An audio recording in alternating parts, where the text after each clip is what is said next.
La rédaction a été envahie par les manifestants. Nous sommes quelques journalistes à avoir rejoint le mouvement. Les autres journalistes de la rédaction sont actuellement dans les caves. Vous le voyez juste derrière moi. Nous sommes, devant les grilles du château de Versailles, tout près de Paris, où l'exécutif s'est réfugié sous très haute protection policière. Des milliers de personnes de tout âge sont en train de converger, vous le voyez sur ces images en direct, de converger vers l'Assemblée nationale. Et c'est... On me le confirme à l'instant dans l'oreille, le chef de l'État va s'exprimer en direct sur notre antenne.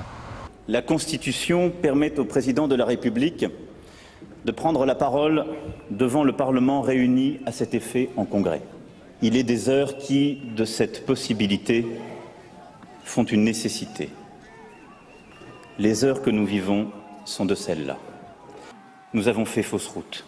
Nous avons préféré le clientélisme, les conflits d'intérêts, tout ce qui relève d'une forme de corruption ordinaire presque impalpable, à milieu des préoccupations des Français. Nous avons préféré la société de la rente à la société de la justice. Et je crois profondément que par ces choix récents, notre peuple nous demande de rendre le pouvoir à ceux qui œuvrent à l'intérêt général et pour la dignité des personnes. Voyons la réalité en face. Les forces adverses continuent d'être puissantes. C'est une véritable révolution. Elle prend parfois les traits de l'optimisme volontaire, d'autres fois ceux d'une colère sincère. Le peuple nous a donné le mandat de lui rendre sa pleine souveraineté. Nous devons partir. Il en est ainsi à chaque période. Lorsque le renouveau s'impose, j'y suis prêt. Je suis sûr que vous l'êtes aussi. Il ne nous est pas permis d'attendre.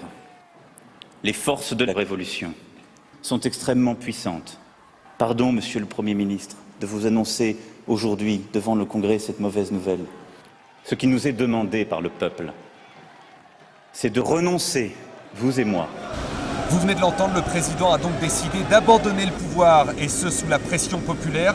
Les grands industriels français sont en train d'organiser l'exfiltration du désormais ex-président. Et vous l'entendez, un hélicoptère est en train de décoller depuis la cour du château. Et vous pouvez le voir également sur ces images de notre antenne. Le yacht de Vincent Bolloré serait appareillé, escorté par des rafales de l'avionneur Dassault. Un gouvernement populaire de transition serait déjà prêt à assumer les plus hautes fonctions de l'État. Ce gouvernement populaire se revendique des valeurs du Conseil national de la résistance. Et la première action de ce gouvernement, eh bien, dans les heures qui viennent, il mettra en place une assemblée constituante pour une nouvelle république sociale émancipée. Ce gouvernement nous invite toutes et tous à réfléchir ensemble en Haute-Savoie sur la petite commune de Thoran-Glières au Forum des Résistances les 1, 2 et 3 juin prochains au pied du plateau des Glières. Rallumeur d'étoiles,